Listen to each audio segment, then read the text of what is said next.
Hi guys, இன்று நம்ம பார்க்கக்கூடியது வந்து பிரான்சிஸ் பேக்கான் எழுதிய ஆஃப் ரிவேஞ்ச் அப்படின்ற ஒரு டைட்டிலை பற்றி தான்.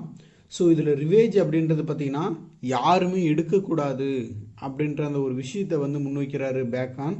ஸோ அது அப்படி நீங்கள் எடுத்தீங்க அப்படின்னா கண்டிப்பாக அது மனிதர்களாக இருக்க மாட்டீங்க. ரிவேஞ்சுன்றது வந்து பார்த்திங்கன்னா நாகரிகம் தெரிந்த மனிதர்கள் வந்து யாருமே எடுக்க மாட்டாங்க.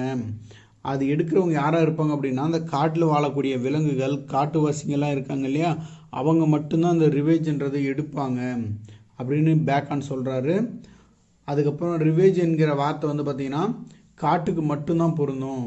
அது வந்து நாட்டில் வாழக்கூடிய மக்களுக்கு யாருக்குமே அந்த பழிவாங்கல் அப்படின்ற அந்த வார்த்தை வந்து பொருந்தாது அப்படின்னு சொல்கிறாங்க. அதாவது ஒரு வேளை ரிவேஞ்ச் யாராவது வந்து எடுக்கணும் அப்படின்னா அவங்க வந்து சட்டத்தை வந்து கையில் எடுக்கிறதுக்கு சமம். இப்போ யாருன்னா ஒருத்தர் ரிவேஞ்ச் எடுக்கிறாங்க அப்படின்னா அவங்க வந்து சட்டத்தை கையில் எடுக்கிறதுக்கு சமம் அப்படின்னு சொல்கிறாரு. அப்படி நீங்கள் எடுத்தால் அவங்களுக்கு என்ன பண்ணலாம் அப்படின்னு பார்த்தீங்கன்னா, அதாவது அந்த சட்டத்தை யார் தன்னுடைய கையில் எடுக்கிறாங்களோ அவங்களுக்கு வந்து பேரழிவு கண்டிப்பாக நிச்சயமாக இருக்கும் அப்படின்னு சொல்கிறாங்க. அவங்களுடைய தீய குணங்கள் மட்டும்தான் இருக்கும். அது மாதிரி சட்டத்தை கையில் எடுக்கிறவங்களுக்கு தீய குணங்கள் மட்டும்தான் அவங்கள சுற்றி இருக்கும். அவங்க வந்து பார்த்திங்கன்னா சப்போஸ் அந்த ரிவெஞ்ச் எடுக்காத பர்சன்ஸ் வந்து எப்படி இருப்பாங்க அப்படின்னு பார்த்தீங்கன்னா, அவங்கள யாரோட கம்பேர் பண்ணுறாருன்னா பேக்கன் வந்து ஈக்குவல் வித் த கிங்கோட வந்து கம்பேர் பண்ணுறாரு. அவ்வளோ நேர்மையானவங்களாக இருப்பாங்க. நல்ல அதாவது என்னென்னா, நான் 4 பேருக்கு வந்து பார்த்திங்கன்னா வாழ்க்கை யாரோ ஒருவர் வந்து கெடுத்துட்ருப்பாங்க. ஒருத்தர் நம்ம வாழ்க்கையை வந்து யாருன்னா ஒருத்தர் கெடுத்துட்ருப்பாங்க. ஸோ அவங்கள வந்து பழிவாங்கிற நோக்கில் வந்து என்ன பண்ணக்கூடாது அப்படின்னு பார்த்தீங்கன்னா, நம்மளுடைய கடந்த காலத்தை நினச்சிட்டு ப்ரெசன்ட் டேவையும் ஃப்யூச்சரையும் நம்ம என்ன பண்ணக்கூடாது, இழந்துடக்கூடாது அப்படின்ற ஒரு விஷயத்தை வந்து இங்கே பேக்கான் வந்து நமக்கு எல்லாருக்குமே சொல்கிறாரு. ஸோ இந்த ரிவேஞ்ச் அப்படின்ற எடுத்தீங்கன்னா 2 விஷயத்தில் வந்து இந்த ரிவேஞ்சுன்றது வரும். ஒன்று என்ன அப்படின்னு பார்த்தீங்கன்னா, நமக்கு யாருன்னா ஒருத்தர் தீமை செஞ்சிட்டான்னு வச்சுக்கோங்க, அவனுக்கு நம்ம தீமை செய்யணும் அப்படின்ற அந்த ஒரு தாட்டில் ஒன்று ரிவேஞ்ச் ஒன்று வரும். இன்னொன்று என்ன அப்படின்னா, நம்ம விட ஒருத்தன் வந்து உயர்ந்து போகிறான் அப்படின்ற பட்சத்தில் அவனை வந்து சப்போர்ட் பண்ணாத எதுக்கிற விதத்தில் வந்து அந்த பொறாமை குணம் வந்து என்னவோ மாறும் அப்படின்னு பார்த்தீங்கன்னா ரிவேஞ்சை வந்து மாறிட்டுருக்கும் அப்படின்னு பேக்கான் சொல்கிறாரு. ஸோ ஏன்னா இந்த ரிவேஞ்ச் எடுக்கிறவங்க எல்லாருமே வந்து பார்த்திங்கன்னா அவங்களுடைய பிறப்பு முதல் இறப்பு வரை அவங்க எப்படி இருப்பாங்க அப்படின்னு பார்த்தீங்கன்னா ஒரு தீய குணங்களை மட்டும்தான் பண்ணிகிட்ருப்பாங்க. ஒரு முட்புதர் செடி எப்படி இருக்குமோ அதே மாதிரி தான் இருப்பாங்க. யாருன்னா அந்த தீய குணம் உடையவர்கள் அப்படின்னு சொல்கிறாங்க. நம்ம எவ்வளோ தான் ரிவெஞ்ச் எடுத்தாலே அவங்கள என்ன பண்ண முடியாது, மாற்றவே முடியாது. அவங்க மாறவும் மாட்டாங்க. அவங்க எப்படி செய்யணுமோ அதை அப்படி தான் அவங்க என்ன பண்ணியிருப்பாங்க, செஞ்சுட்டே இருப்பாங்க அப்படின்னு சொல்கிறாங்க. நீங்கள் ரிவெஞ்ச் எப்போ வேணால், அதாவது ரிவெஞ்ச் எப்போதும் வந்து பார்த்திங்கன்னா சட்டமானது தண்டிக்கலையோ அப்போ தான் நீங்கள் என்ன பண்ணணும், அந்த ரிவெஞ்சை வந்து எடுக்கணும். அதுக்குள்ளே நீங்கள் என்ன பண்ணக்கூடாது, அந்த ரிவெஞ்சை நீங்கள் கையில் எடுக்கக்கூடாது.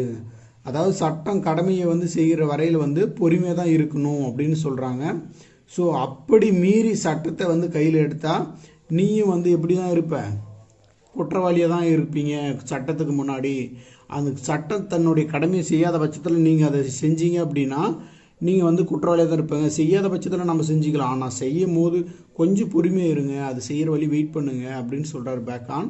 ஸோ அடுத்தது என்ன சொல்கிறார் அப்படின்னா, ரிவெஞ்ச் எடுக்கிறது வந்து 2 விதமாக சொல்கிறாரு. ஒன்று வந்து என்னென்னா பப்ளிக் ரிவெஞ்ச் அப்படின்னு சொல்கிறாரு. இன்னொரு வந்து இன்டைரக்ட் ரிவெஞ்ச் அப்படின்னு சொல்கிறாரு. பப்ளிக் ரிவெஞ்ச் அப்படின்னா என்னென்னா பப்ளிக்காகவே ரிவெஞ்ச் பண்ணுறது. இன்னொன்று வந்து என்னென்னா இன்டைரக்ட்னா வந்து யாரோ ஒருத்தரை வச்சு அவங்க மூலமாக அவங்கள வந்து பழி வாங்குறது அப்படின்னு சொல்லலாம்.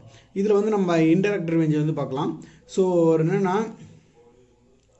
அவங்க வந்து நல்லா போயிட்டே இருப்பாங்க, திடீர்னு ஒரு அம்பு வந்து நம்ம மேலே பாயுதுன்னு வச்சுக்கோங்க, நம்ம எதிர்பார்க்காம விதத்தில் வந்து நம்ம மேலே பாயுது அப்படின்னா அதுதான் வந்து இன்டைரக்ட் ரிவெஞ்ச் அப்படின்னு சொல்லலாம். ஸோ ஜாப்ன்றவர் என்ன சொல்கிறாரு அப்படின்னு பார்த்தீங்கன்னா, காடிடம் வந்து 2 கிஃப்ட் வந்து நம்மளுக்கு கிடைக்கிது. ஒன்று என்ன அப்படின்னு பார்த்தீங்கன்னா, ஒன்று வந்து கிஃப்ட்டு, இன்னொன்று வந்து பனிஷ்மெண்ட்டு. ஸோ இதில் வந்து என்னென்னா ரிவெஞ்ச் அப்படின்றது பார்த்திங்கன்னா நம்முடைய ஃப்ரெண்ட் அண்ட் ரிலேட்டிவ்ஸ் தான் நம்மளுக்கு பண்ணிகிட்ருப்பாங்க. நாம் வந்து அதை மன்னிச்சுட்டு தான் போகணும். அதை வந்து நம்ம என்ன பண்ணக்கூடாது, பெருசு பண்ணக்கூடாது அப்படின்னு சொல்கிறாரு. ஸோ ஃபைனலாக பேக்கான் என்ன சொல்கிறாரு அப்படின்னு பார்த்தீங்கன்னா, பப்ளிக் ரிவேஞ்சுன்றதுக்கு வந்து நான் வந்து சப்போர்ட் பண்ணுவேன். ஏன்னா அதில் எதுனா ஒரு தாட்ஸ் இருக்கும், ஒரு பொதுநலம் இருக்கும் அப்படின்னு சொல்கிறாரு. எக்ஸாம்பிளுக்கு வந்து ஹென்ரி III ஒரு ப்ளே வந்து சொல்கிறாரு. ஏன்னா அது பப்ளிக் ரிவேஞ்சாக இருக்கும். 2வது ப்ரைவேட் ரிவேஞ்சை வந்து என்ன சொல்கிறாரு அப்படின்னா, நான் வந்து சப்போர்ட் பண்ண மாட்டேன். ஏன்னா அது ஒரு தனிநபரோட ஒரு சுயநலமாக இருந்துகிட்ருக்கும் அப்படின்னு சொல்லிட்டு இந்த ஆஃப் ரிவெஞ்ச் அப்படின்ற இந்த எஸ்ஸே வந்து முடிக்கிறாரு. So thank you viewers, thank you for your வாட்சிங்.